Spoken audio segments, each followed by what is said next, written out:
Hi there, I'm Anna. Welcome to my channel.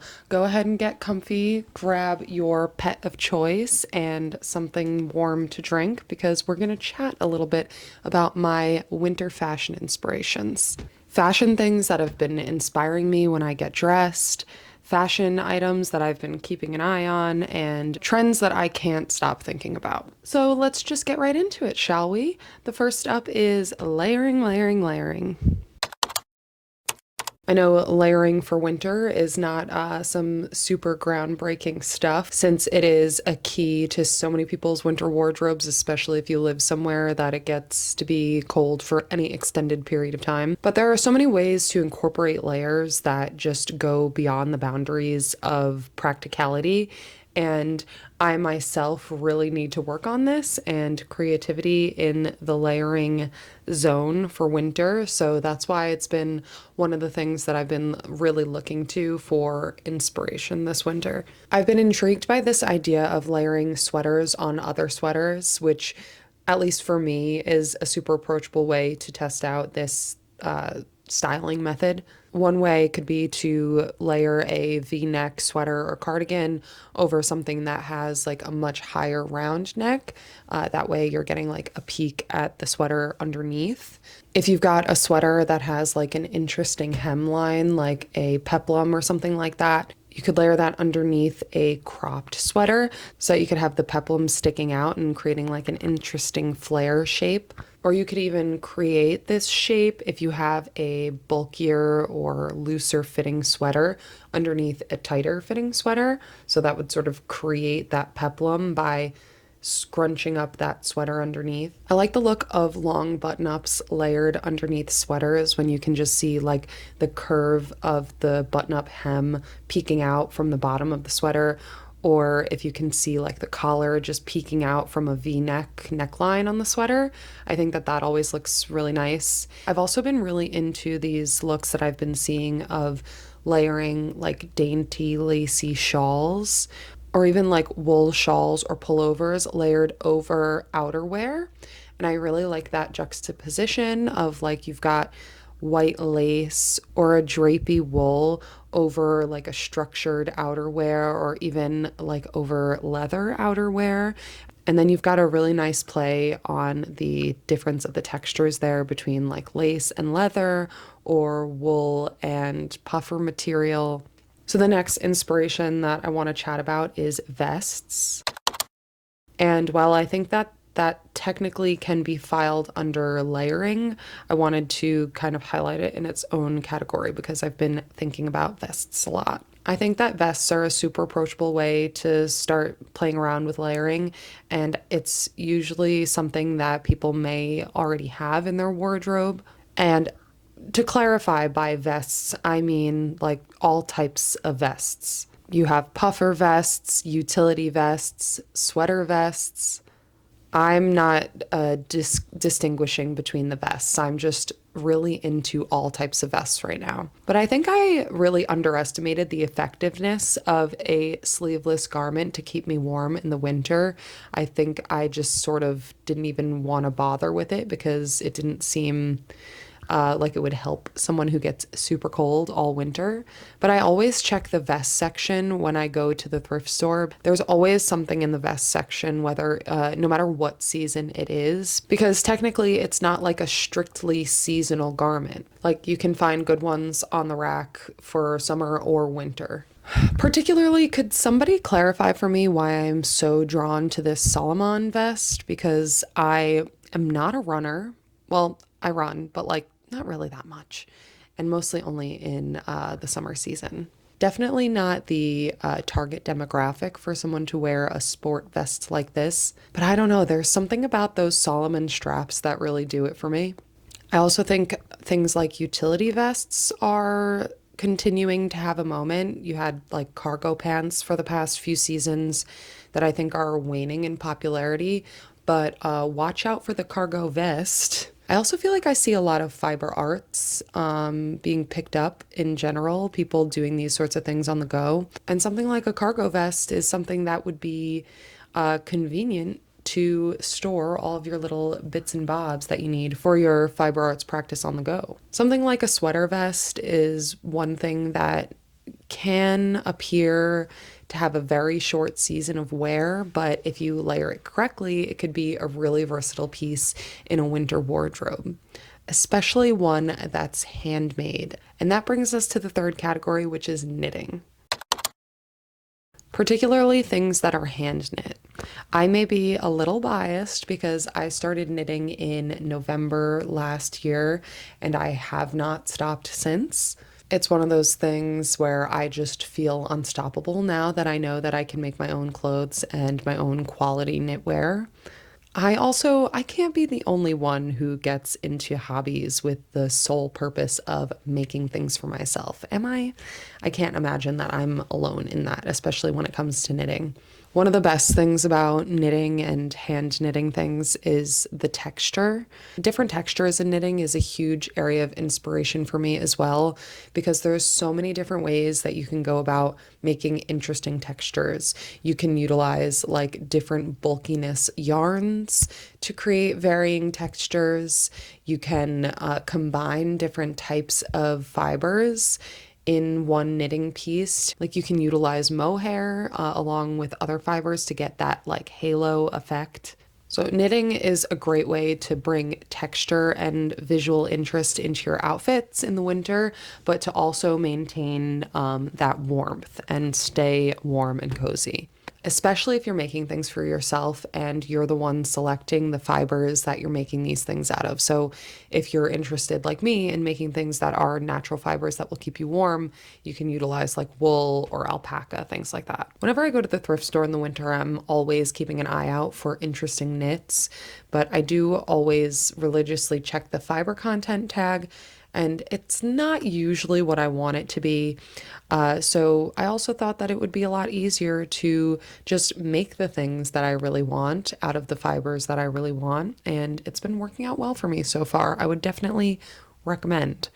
So if you're someone that is inspired by knitting or you really want to get started, you can easily jump in with some accessories projects as opposed to jumping in the deep end and making a sweater or something. These are pretty low barrier to entry projects that could work for someone who's just learning the craft and doesn't require a ton of yarn. You could whip up a nice piece of headwear, which could be a hood, a balaclava, one of those ear warmer headbands, or even a beanie. There's also mittens, arm warmers, neckies. All are pretty basic things where you can find free patterns online for sure for these things.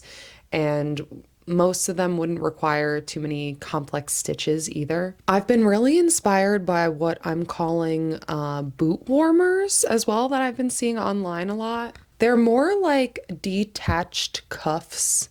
They're super cute. I'm really into these. I think they're a fun way to add a pop of interest to a winter outfit, kind of low stakes. You could use like interesting fuzzy textured yarn or novelty yarn or like acrylic yarn, mohair yarn, things that maybe you wouldn't want to wear directly against your skin, whether it's because of the fiber content or the itchiness factor of it.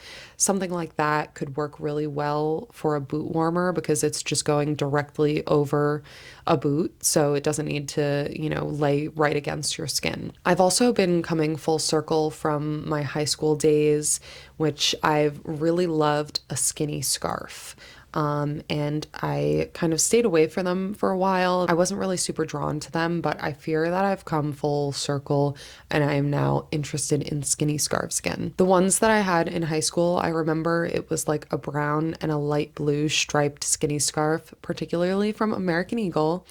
They were very long and very cute. A scarf is a super beginner friendly project. It's something that like my first ever knitting project was a skinny scarf. It's also really useful to like as a stash busting project. One more piece of knitting inspiration that I've been inspired by this winter is medieval knitting. And this can be taken in two different ways, both of which I'm inspired by. So we'll go into both. Firstly, there are what I would call like medieval-esque, medieval inspired inspired designs where you've got maybe even patterns that are inspired by medieval historic charts.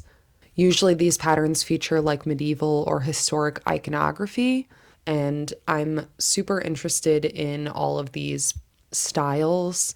I just don't know enough about knitting to adapt a chart into a full sweater. So for right now, this is something that I'm just kind of keeping an eye on, and something that I would like to participate in the future once I know a little bit more about the craft. There's also a pattern that I believe has gone viral relatively recently, but it's the medieval unicorn tapestry pattern, based on the famous medieval unicorn tapestries at the Cloisters Met Museum in New York City. One of my favorite places, and I really love this pattern. I'm not sure if it's something that I want to make, but it's something that I'm definitely inspired by. Okay. And the second type of medieval knitting that I am really interested in is just literally medieval knits. So knits that look like chainmail and using like gray yarn to make it look like literal chainmail. I've been really liking that. And or like utilizing a certain type of knit stitch to make, or even crochet to make like chainmail looking bonnets, or chainmail looking like gauntlets, or essentially arm warmers that would peek out from like the bottom of your sleeve. I'm always really interested in seeing like medieval inspired fashions become more readily available for day-to-day wear. So this definitely files under that, and something I'm super interested in. Kind of want to make one of those chainmail headpieces, and I'd be interested in seeing more of this out and about. The next category of discussion for winter inspirations is winter footwear. And this is somewhere where I really need to break out of my cage and expand my winter footwear. My poor Chelsea boots never get a break.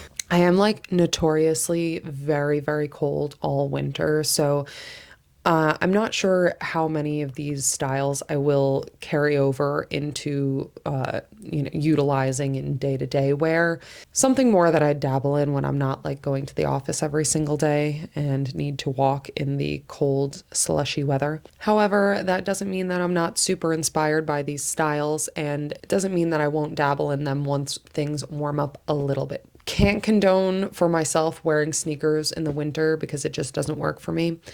But I am still really inspired by some sneaker styles right now. I'm currently drawn to like a sleek sneaker style right now that I think is a bit different than what we've been seeing in popularity for the past like 5 years, with like the ugly dad sneakers and things like that. Part of me wonders if this is like a micro trend and something that I should just kind of hold out and watch for now to see if I'm going to be bored of them in a little while.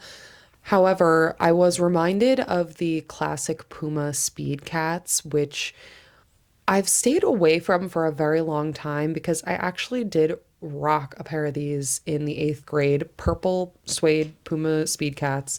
But I don't know, the chartreuse pair of Speed Cats are making a very interesting, compelling argument for me. So I don't know, I may need to revisit that. For boots, I am so particular about boots, that it's taken me so long to find like my style in boot wear that I've really only discovered maybe in the last like 3 or 4 years that my go-to style is like a Chelsea boot.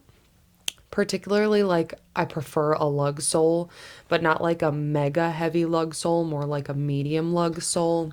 But I would say that this next style that I'm interested in is like the love child between like a knee-high boot and the sleek sneaker style that I was just talking about that I've been interested in lately. And that would be boxing boots, boxing sneakers. I'm not sure what the terminology is, but I've been really interested in these, like, either they come up to mid calf or up to right under the knee, and they're like lace up all the way, but they've got that like sleek foot, that's like really reminiscent of those sleek sneaker styles. And I don't know, there's something about the style that's really interesting me. I need to keep looking at it and figure out, is this like an emerging trend that I'm just drawn to because I see it on other stylish people?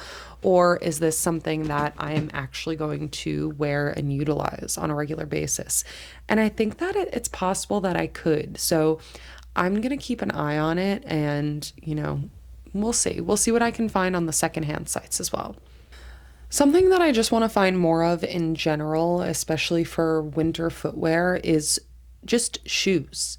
Not boots, not sneakers, just shoes. And I think my preference would be for these to be in leather, or maybe like suede, something like that. But I'm thinking particularly like a closed foot, not like a slide on, because there no slides in winter here. Practical shoes only. A clog or a Mary Jane adjacent style I've been really interested in. And I think that these styles can also really easily transfer over to like spring summer wear. So I'd be interested to see if there's like a pair that would be warm enough or like enclosed enough to wear for the winter. And it's something that it could also be layered with like those boot warmers that I was talking about earlier, or like leg warmers, or really fuzzy knit socks. I've also seen a lot of these styles as like weatherproof styles, so it could be really practical to utilize to wear in the winter as well. Maybe more as like a late winter wear when you're not too worried about freezing to death, but worried about like the melting snow and moisture from late winter. So, something that I'm just keeping an eye on. Now we're on to the final category of my winter inspirations for the winter 2026. And the final category is gorpcore. Now, I don't think I'm super on time with this trend. In fact, I think I'm relatively late with gorpcore. I am well aware of that, but it's something that I've been very interested in for the past like few seasons. I've been saving reference photos for, my styling. I think that it remains really relevant just because when you break down the style, I think that the individual pieces, whether it's like a windbreaker or swishy pants or like hiking shoes, thick socks, I think that it's all really useful and practical items when you go piece by piece. And I think that's something that gives different trends in general longevity.